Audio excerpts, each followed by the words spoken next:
everybody. Welcome to another wonderful event at Indigo, and thank you for coming out on this Tuesday night.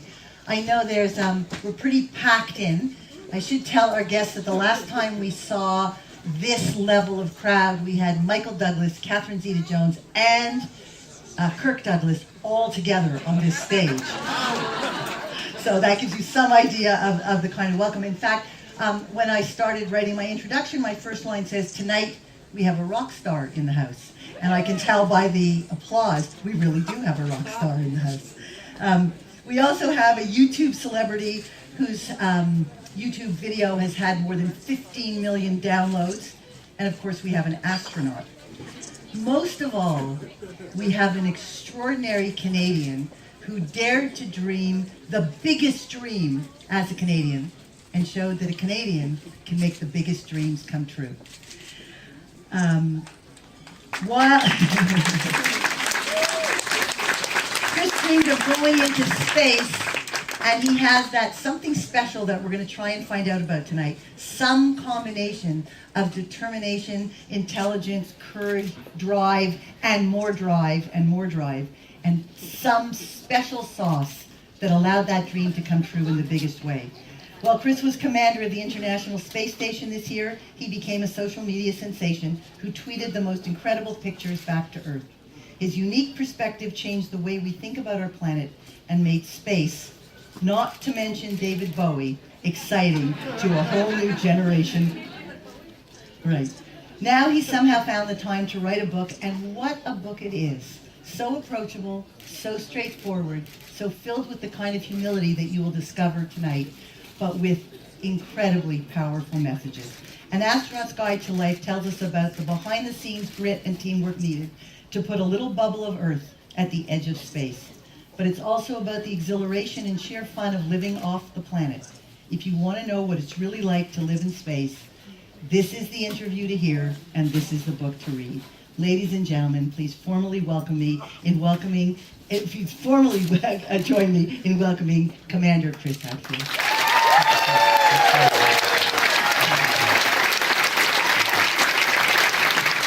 Okay,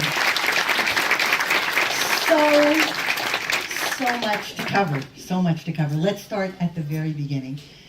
You were 7 years old when you watched the first astronaut walk on space, and that touched your heart in some amazing way, and it started a dream. Tell us how you turned that dream and how you held that dream from 7 to get to be an astronaut. So how do you even tell yourself what your dreams are when you're just a kid, 6, 7, 8, 9 years old? How do you even figure out what it is that you want to do? And in the time that I was growing up, that's when the movie 2001: A Space Odyssey came out, and Arthur C. Clarke's book and all that stuff. But overlaid on top of that, at the same time, was the reality of people flying in space for the very first time.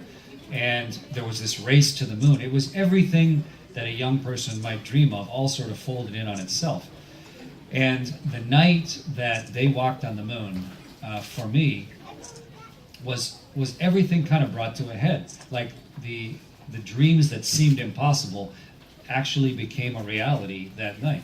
Something that had been impossible. You were only 7. I was 9. I was 9. Sorry, yeah. You're only 9. Oh, you were much older. You were only 9. The concept, I'm trying to understand what's the concept of a dream at that age. Well, I think it's very simple, and it was Neil Armstrong is the coolest guy in the world, and I want to be him. How do you? But at the time, it was grown-up thoughts coming into a 9-year-old boy's mind, and walking outside and looking up at the moon that night and realizing that this morning it was impossible, and not in the entire history of our species had we done this before, and now tonight that was possible. So it was hugely enabling for me as a kid to not feel like an idiot for saying, when I grow up, I want to be Neil Armstrong. I want to fly in space, because he had just made something impossible into a reality. And so I resolved that night, when I grow up, I'm going to be an astronaut. It's a cool thing And you felt empowered. But I had no idea what to do. I mean, who was my role model? There was no Canadian space astronaut program. I mean, there was nobody that I could go ask. You know, I couldn't even really admit it because it was kind of embarrassing. You know, it's like, yeah, sure, you're going to be an astronaut. Like, you're going to be Spider-Man. You know, it's just never going to happen. But I just, in my heart of hearts, and probably the most worthwhile part of it is, it gave me something that I identified early in my heart of hearts, so that as I made decisions on a small basis, that it gave me kind of a long-term direction that I could shepherd my life along towards. And all those little decisions are the ones that actually determine the direction of your life, but they actually determine your life. You had a vision. Yeah. And you were going there. I'm intrigued by this idea of dreams in little kids. You have 3 children. Yeah. Do any of them have big, big, big dreams? All 3 of my kids are doing very different things from each other. One of my children is here tonight, and my wife is here as well, actually.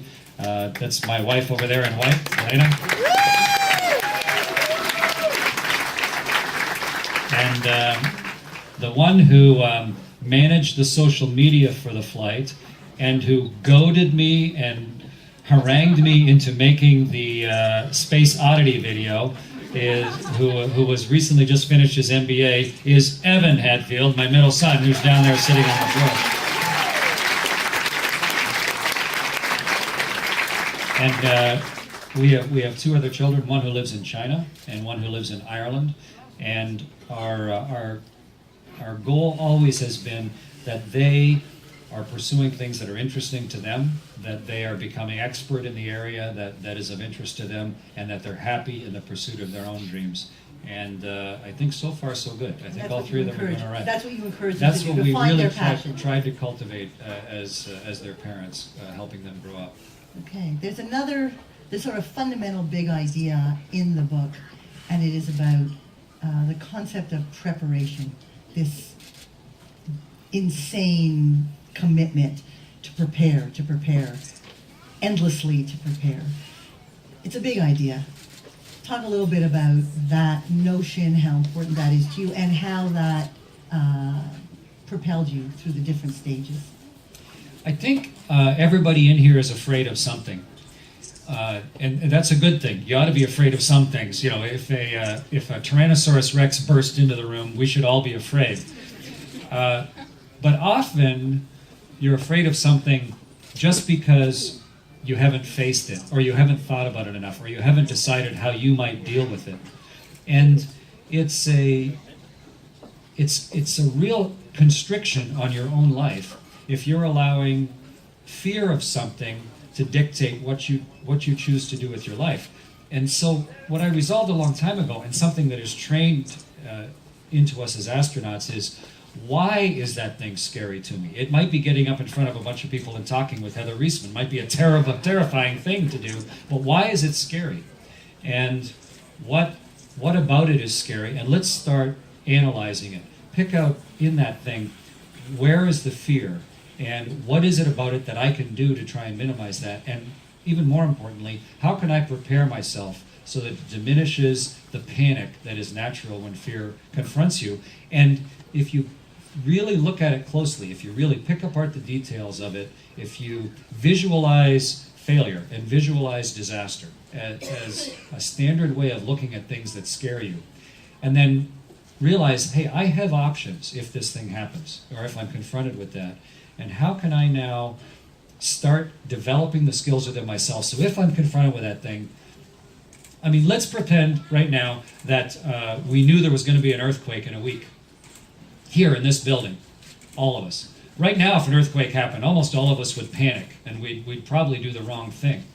But if we knew a week from now there was going to be an earthquake in here, all of us, I mean, someone would start giving us responsibilities and saying, you research this, and you look into the structure of this building, and where's the right place to stand, and who's got the best skills. And then we practiced it every single hour for the next 2 weeks or week all together, how we're going to react when there's an earthquake in this building. And we all got really comfortable with, okay, if there's an earthquake, this is what the first symptom's going to look like, and then I know what I'm going to do, and I know what you're going to do. Then, if we were sitting here and having the same conversation, and no earthquake happened, we'd be fine. But if an earthquake did start to happen, our reaction wouldn't be one of raw, blind panic and doing the wrong thing, but everyone would say, oh, it's an earthquake. We know what we're going to do. No big deal. And we practiced this all together. And it's a great, big, silly example, but it's a way of dealing with things that would nominally terrify you that actually are enabling, and everyone would be way more calm about the eventuality of an earthquake as a result. And so it actually, it's a real optimism thing to visualize disaster, because it leaves you feeling comfortable and ready for things that otherwise would have just panicked you. It was a bit of a contrary view as I was reading in the book your thought that rather than assume things that will go right, which so many self-help books often talk about, things, just imagine things will go right. Don't worry about the things that probably won't go wrong. I think one of the most famous ones is don't sweat the small stuff, but Right. you say sweat the small stuff. Sweat yeah. the small stuff. It's a contrary, but as you're saying, empowering idea. You had to face that a few times. So you had to face that situation a few times when you thought something was going wrong outside your spaceship. I think on your third Sure. your third trip. Yeah. Well, you share that, and then we're going to go back to how you became an astronaut.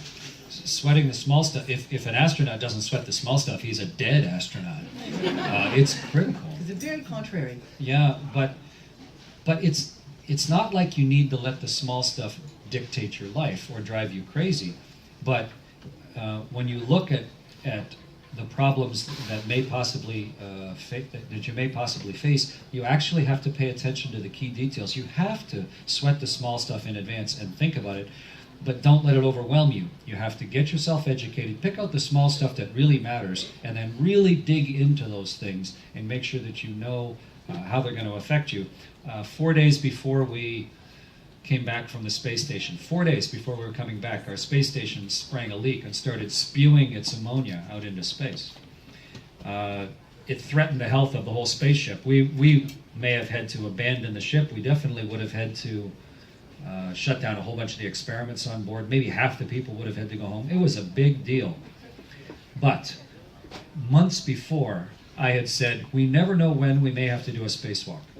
We never know. It could come up in a hurry. So I said, Chris Cassidy, I said, Chris, you're an experienced spacewalker. You own the airlock. You own the place where the spacesuits live. I want you to make that your place. I want you captain at the time. As the commander, yes. I want you to prepare the airlock, just thinking of the eventuality of an emergency spacewalk. And so he took it to heart. He went in there, he made everything shipshape. He put the stuff where he wanted it. He knew where all the little pieces were. He tidied stuff up. He looked at the mess. He cleaned stuff up.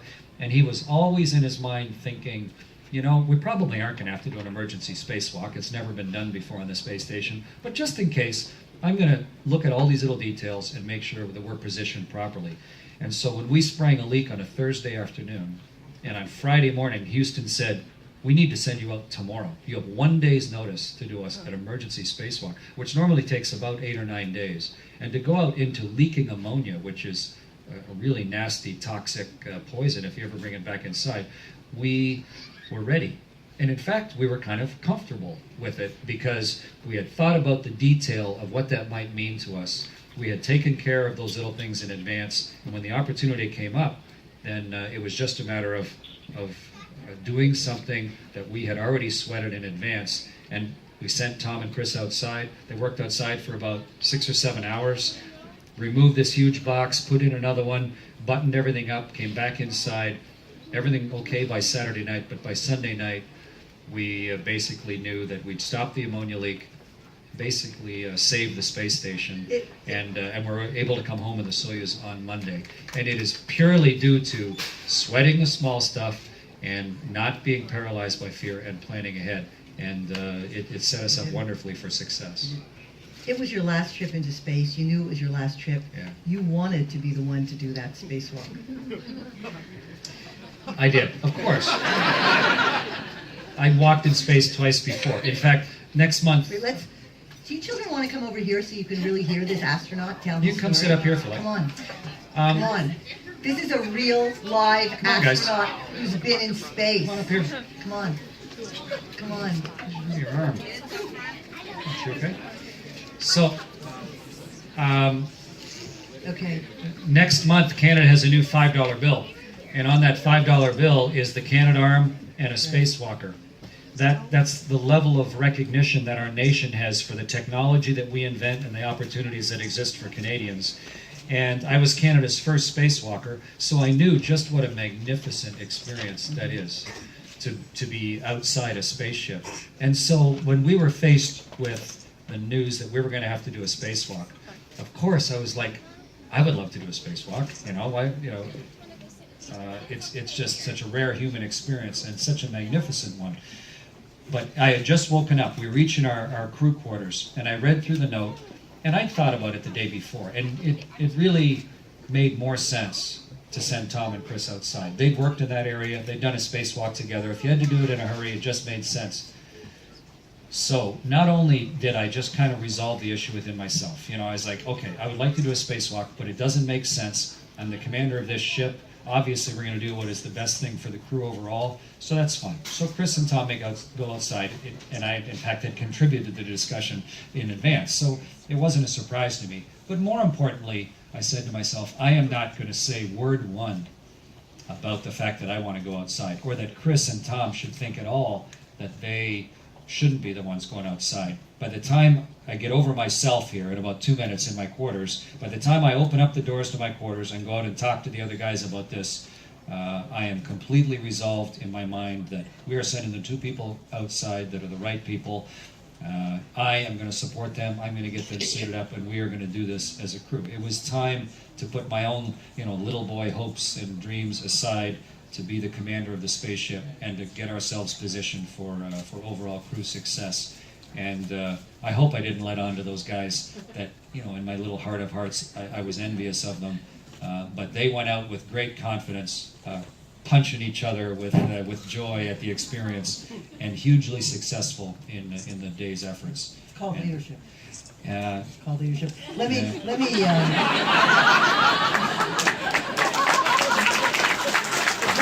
go back. Early in the book, you walk us through the moment that 5,211, I might have the number off by 1 or 2, but over 5,000 people were identified as potentially candidates to become selected for the astronaut program. Yeah. You were in that group of 5,200 and whatever. Walk us through those series of stages and what you were feeling when you were first selected and what that was like. And it'd be great to know what your wife has to say about what she felt like. There was an ad in the newspapers, coast to coast across Canada. It was in late January of 1992, and it said, "Wanted astronauts," because there was no internet, nothing like that. So they actually put a want ad in the newspapers. And it said you had to be a Canadian citizen, you had to be in good health, and you had to have a university degree. And as you say, 5,000 some odd people applied. And I sent in my application, and I wanted to drive to Ottawa and hand my application to someone. I wanted to make sure that it didn't get lost in the mail, but handed that in, and then I waited. Tell us about the application, because I think it says something about this notion of preparedness that is laced through the entire story that I found so compelling. So I looked at it and said, okay, I have, I think, 6 or 7 days to turn in my application. I did not want to turn in a slipshod application. I figured they're going to be looking at thousands of these things. How can I, in the time that's available right now, work the problem to the best of my ability so that the application I give to them I will never regret, that it'll be the best application that I could possibly put together. So I sat down and thought of every single thing I thought astronauts might have should have done. Like what I went to school, I took this course. It was not a time to hide anything. It was a time to put everything I'd ever done in my life on a piece of paper. And then I thought, and you had some great achievements by then. I was a test pilot with the U.S. Navy, and I'd been a test pilot. I was a top test pilot in the U.S. Air Force, and I'd been a CF-18 pilot and intercepted Soviet bombers off the coast of Canada, and had a university degree and done post-grad work. And so I wrote up my resume, and then I thought, I want this resume to look good. So I went and had it, Helena said, we got to have this printed on really good paper, really good, high expensive paper. And then I had a friend I spoke French okay, but I had a friend who spoke French perfectly. I had them make sure we had a perfect French version. I got that printed on the super expensive linen paper. And then, had it bound. We didn't just staple it together, we had it bound. So it was as good as we could possibly make it. And then contacted a courier that we were sure we could trust and make sure it got there, and then phoned to make sure it got there. And then we waited.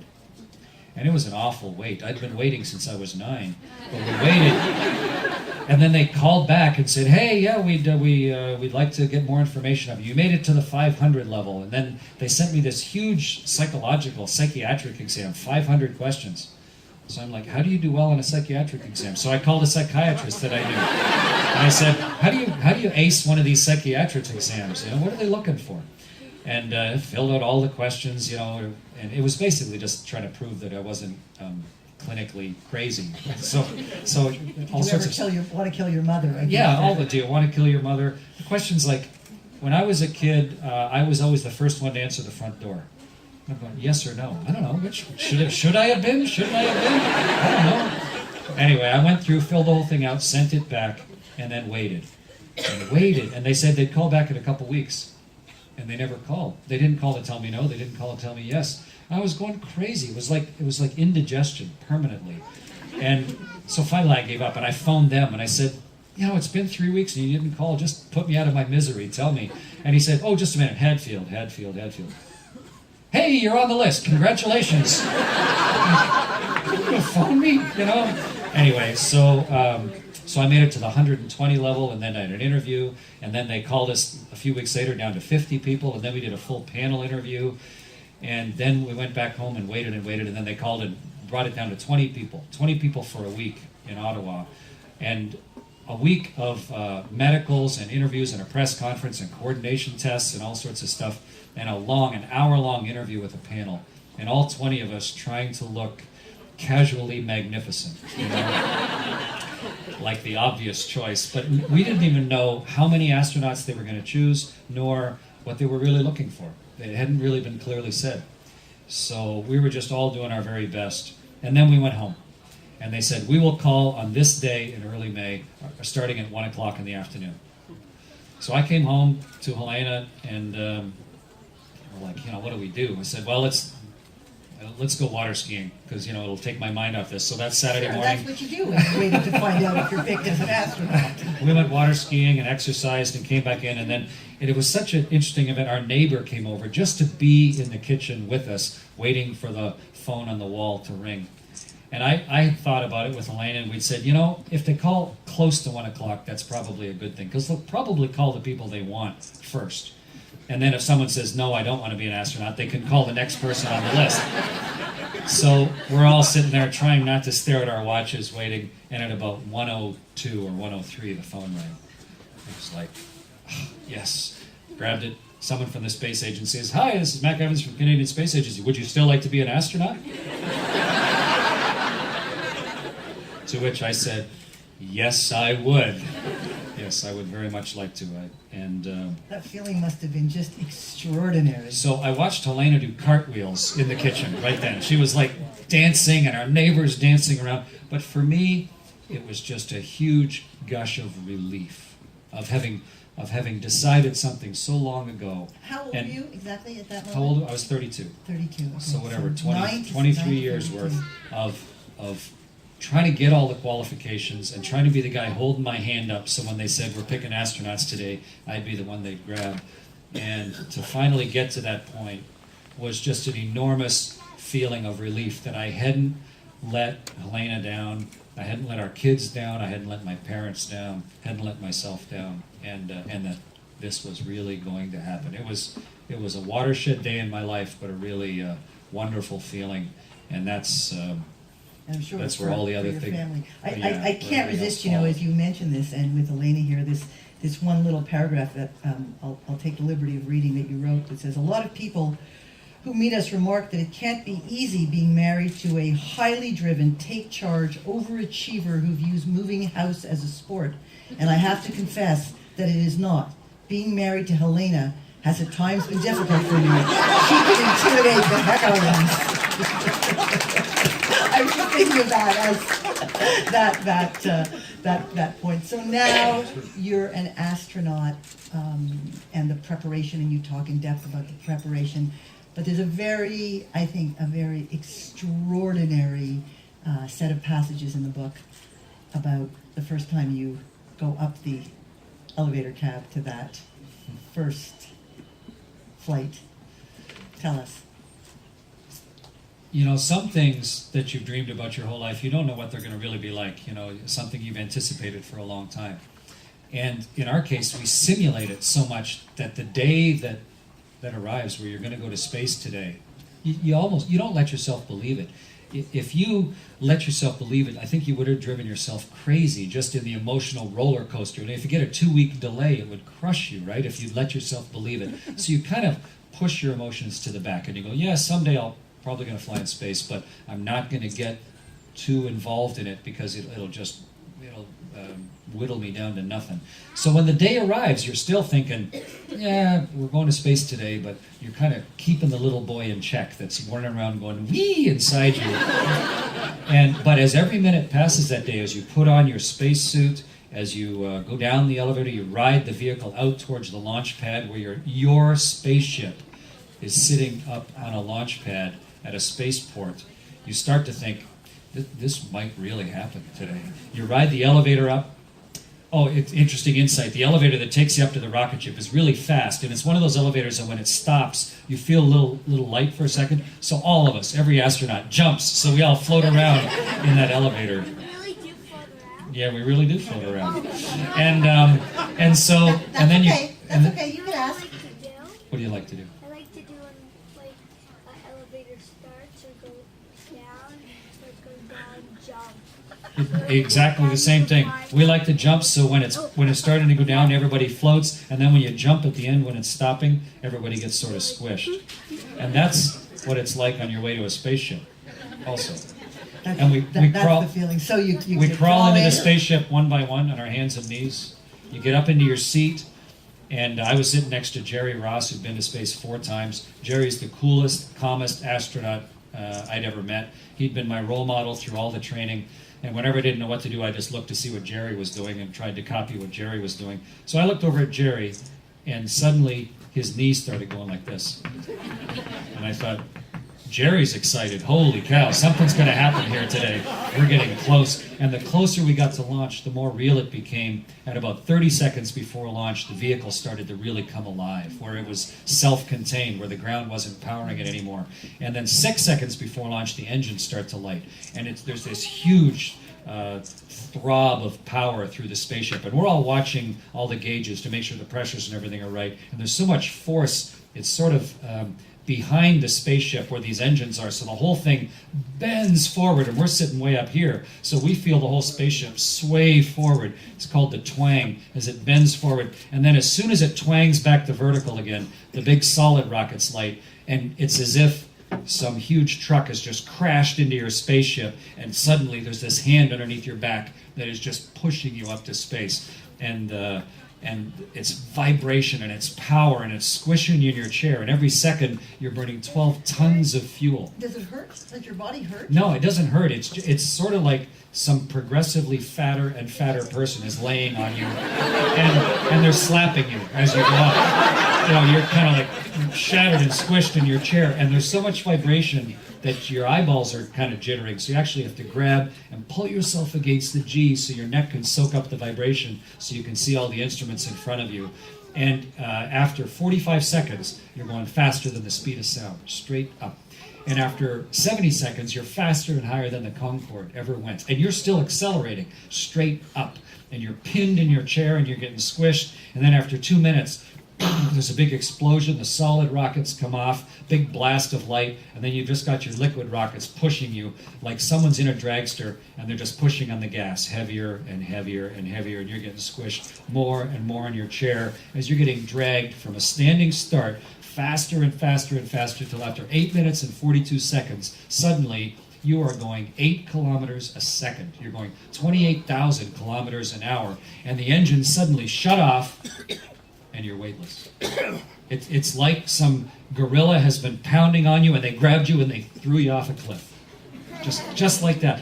It's an instantaneous transition, and then everybody, yeah, but you are falling. You're instantly falling around the world, and everybody laughs because your book that's been your checklist on your lap suddenly starts floating up in front of you, and all the little washers and bits of dirt that were on the floor suddenly float up next to you, and you pop your helmet off, and it's like a flying pumpkin in front of you, just floating and tumbling. Is it exactly what you've experienced in simulation, or is there something idiosyncratic about the reality?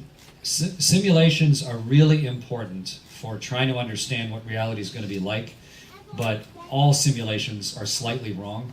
Even your best simulator has flaws, and no simulator anywhere can simulate the sustained force of that launch and simulate weightlessness, perpetual weightless. We can't simulate weightlessness. So it's like magic. It's like suddenly in here, if someone suddenly shut gravity off and everyone started flying around the room, you'd all laugh. And then you'd all kind of reach around all spastic, and then you'd grab onto something, and then you'd start playing with it. And you would play with it for 5 months. It's a wonderful transition. What everybody always wants to know. How do you go to the bathroom in space? How do you go to the bathroom in space?